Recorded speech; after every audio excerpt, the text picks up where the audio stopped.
In January 2006, I began a project on America's wars. I was 24 when I started, and as a member of the generation fighting them, I felt compelled to play a role in creating a record for history. I thought that going to war was going to give me answers, and that at the end of it I was going to understand some of the secrets that make up the puzzle of our existence. Now I have far more questions than answers. I saw little to make me believe in good and evil. The only truth I found is that fear corrupts everything.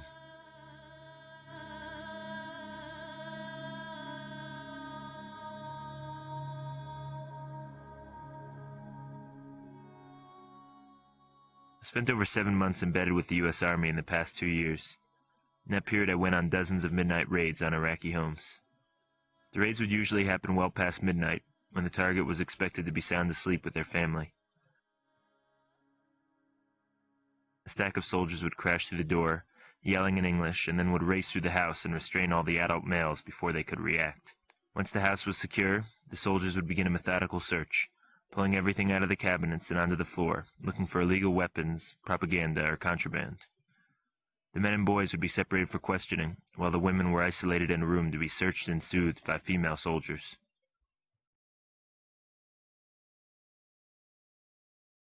Most of the raids took place in ordinary neighborhoods. Toys would often be strewn on the lawn, and the interior of the houses would be dominated by pictures of family, the smell of leftover cooking, and a television set. It was impossible to think of these thoroughly familiar and banal places as havens for evil terrorists. Many of the soldiers agreed. Others wouldn't say anything at all. Their faces would become masks, and they would talk about the most pedestrian details while they trashed the house. The raids made me realize that in war nearly everyone is a victim, and the most vast and incomprehensible violence and suffering can derive from just a few ignorant people thousands of miles away. That's a notion that I still have trouble wrapping my head around.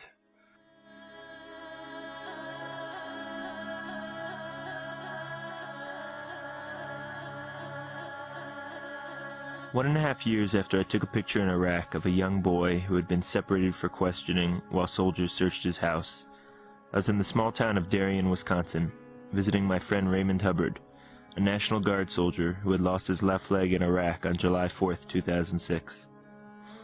As he climbed a stool to change a light bulb, I had a flashback to that moment in Iraq. The room was bathed in almost identical light, but in place of the boy was my wounded friend Raymond, and instead of a soldier in the next room, there was a toy Star Wars stormtrooper. Although Raymond was an enemy to the Iraqis, he's also a very caring family man, and was victimized by circumstance and history's unpredictable path in much the same way.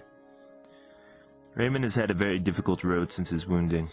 A rocket landed a dozen feet from him when he was on guard duty, immediately ripping off his left leg and sending shrapnel through his body. He lost most of his blood and was in a coma for over a month. When he woke up from his coma and discovered the details of his injury, he was deeply troubled. His father had been wounded in Vietnam in a nearly identical incident almost 40 years before, and after struggling for years, he died of complications related to alcoholism when Raymond was 15. In September of 2007, Raymond was discharged from the hospital and began walking on a prosthetic leg.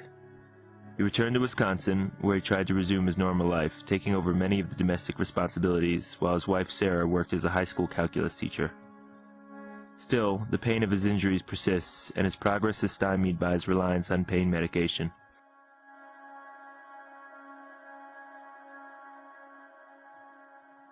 Sarah, Raymond's wife, often worries about the unseen toll that the war has taken on her husband. Although Raymond is committed to bouncing back from his injuries and returning to a normal life, he is sometimes debilitated by anger and deep depression.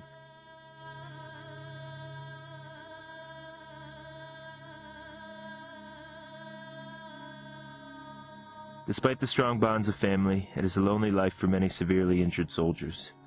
This last picture is of Raymond, taken at Walter Reed Hospital in Washington, D.C., where he spent the majority of his recovery. I often visit him there before he was discharged, and one of the most common sights was of legless vets sitting by themselves in the shadows at night, chain-smoking cigarettes. For wounded veterans like Raymond, the war will never be far away.